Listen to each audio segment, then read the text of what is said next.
बच्चों, the question says the probability that A hits a target is 1 by 3 and the probability that B hits the target is 2 by 5. If each one of A and B shoots at the target, what is the probability that? Option first part, the target is hit.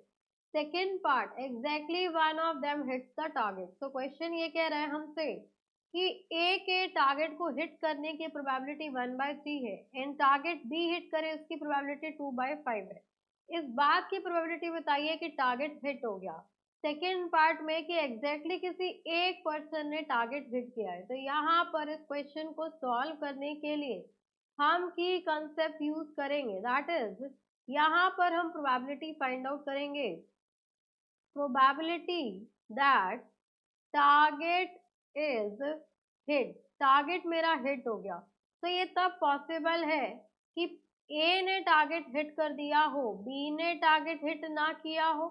Second case में ये भी possible है कि ए ने target hit ना किया हो, B ने टारगेट हिट कर दिया हो तो भी टारगेट हिट हो जाएगा।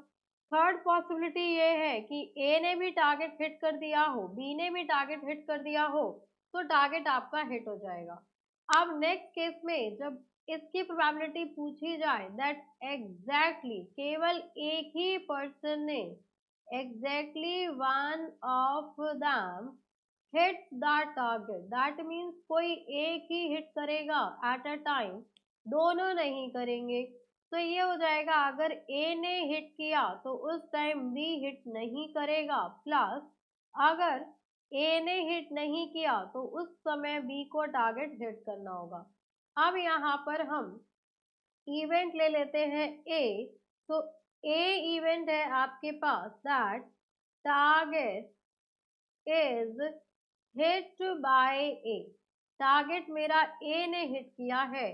और बी एक इवेंट ले लेते हैं that is target is hit by B, B ने टारगेट हिट किया है। तो यहाँ पर देखिए हमें प्रोबेबिलिटी ऑफ ए गिवन है कि ए के टारगेट हिट करने की प्रोबेबिलिटी 1/3 है। तो ए के टारगेट हिट ना करने की probability 1 minus 1/3, so this will be equals to 2/3। In the same way B के टारगेट हिट करने की प्रोबेबिलिटी हमें 2/5 गिवन है। तो बी टारगेट हिट ना करे उसकी प्रोबेबिलिटी हो जाएगी आपके पास 1 minus 2/5, this will be equals to 3/5। अब यहाँ पर फर्स्ट पार्ट लेते हैं that is probability target is hit. अब मेरा टारगेट हिट हो जाए तो यहाँ से आएगा आपके पास P A into probability of A into probability of B bar plus probability of B into probability of A bar plus probability of A into probability of B. तो यहाँ पर अगर वैल्यू सब्स्टिट्यूट करें तो ये हो जाएगा आपके पास 1/3 into 3/5 plus PB is 2/5 into PA bar is 2/3, then plus PA है आपके पास 1/3, PB है आपके पास 2/5। तो यहाँ से आ गया आपके पास LCM 15 आ जाएगा। तो this will be equals to 3 plus 4 plus 2। तो ये हो गया आपके पास 4 plus 3 is 7, 8 9, 9/15, 3 3s are 9, 3 5s are 15। So this is equals to 3/5।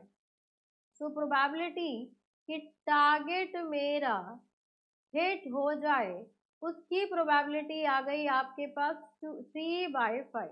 तो फर्स्ट पार्ट का आंसर हो गया 3/5। अब हमें सेकेंड पार्ट चाहिए कि एग्जैक्टली वन ने टारगेट हिट किया।